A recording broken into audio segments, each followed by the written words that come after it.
from the Next Issue podcast. Today's video is a review for another one of Scott Snyder's Comixology original comics. This is for Clear #1, available to read now on the Comixology app for purchase as well. The whole month of October, Scott Snyder and just a slew of artists are creating these new creator-owned comics, going straight to Comixology through Best Jacket Press. So let's go check out the team on this one. So we have Scott Snyder writing, we have Francis Manapul on colors and art, and we have AndWorld design lettering the comic. Last week we have Demons with Greg Capullo. This one is Francis Manapul, who is another really prolific artist. I really enjoy their work. I've been reading a lot of some of my favorite is probably The Flash from New 52, big run, and it's also Detective Comics during the New 52 after Detective Comics 1027, I think. Or no, sorry, after Detective Comics 27 from the reboot of the New 52. So in this comic, it takes place in the year 2052 in the future. It's not really apocalyptic. It's just more like a dystopian future where society, it hasn't improved much. Anything is really declined, but there's this new technology that allows you to see the world kind of like through a filter of whatever you want.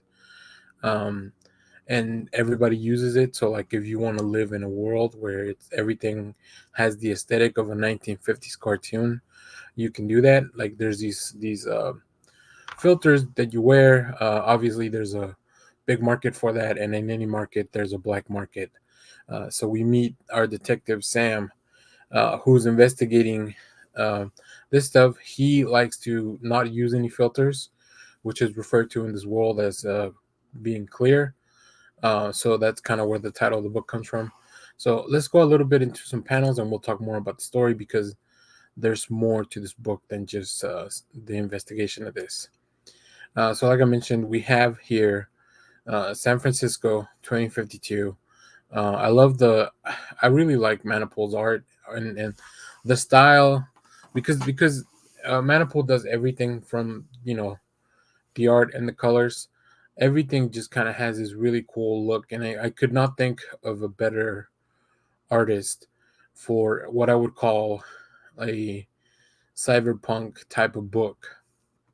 This is probably the most cyberpunk book out of the line, just straight up sci-fi.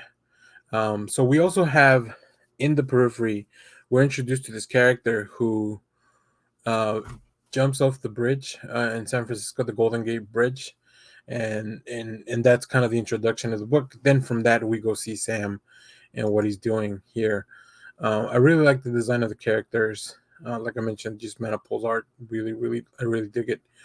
Uh, and in the meanwhile, we have here a lot of world building and explanation and exposition just through this narration as we follow this character. So it's interesting that we have kind of like two stories to be paying attention. One, the world building, and then two, this person that's walking on the Golden Gate Bridge, and kind of how the world, how everyone sees the world different. And we'll get into some panels that kind of show that.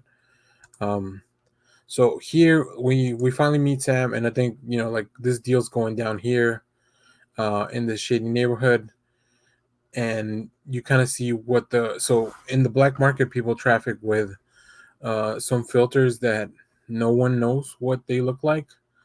So it's kind of like being off the grid, I guess.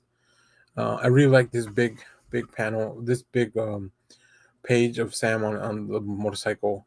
But then obviously things kind of happen, and here we have him see him being attacked by the gang that he's following, that he's investigating.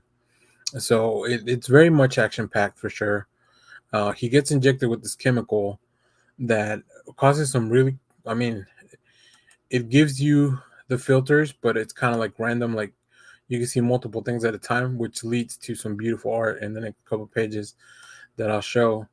And here you just kind of see how this book is a little bit different, right? Like you see glimpses of what they could be seeing. I really like this Pinocchio Geppetto type of panel here. Um, so that's the best way to kind of put you into what Sam is seeing through this whatever drug they gave him.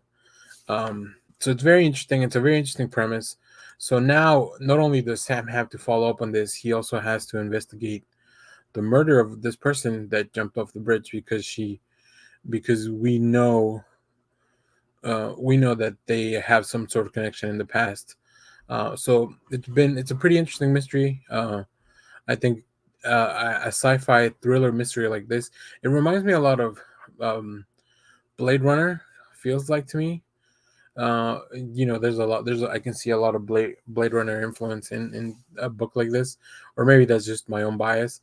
But yeah, I'm definitely really enjoyed it. Like I said, I'm checking out pretty much anything that Scott Snyder's doing because he's one of my favorite writers all time. And then Francis Manapul, like I said, I couldn't think of a better artist for this type of book. So yeah, I definitely very much enjoyed it. But let me know what you guys think. Let me know if you're reading all the Scott-tober Comixology original books, and which one's your favorite. So far, we've gotten two, but we got a bunch more. I think there's 8 total, so we'll have plenty of Scott Snyder to go around for the month of October and even in the future. So yeah, thanks for watching, everyone. Remember to share, like, subscribe. Leave us a comment with what you thought of this book or any other books you want us to maybe look into. And hit the bell so you know when we go live. We have our DC fandom stream coming on Saturday, the October the 16th. We'll be hanging out here watching DC fandom pretty much the whole event. We'll have some breaks. Once these schedules out for fandom, we'll post a more structured schedule. Um, hit the link for our Patreon in the description because patrons will receive an invitation to come hang out online. And you can just kind of watch the event along with me. I'll also try to have some guests and just it'll be a good time. It'll be a fun day of watching new stuff from DC Comics. So, thanks for watching, everyone. Bye bye.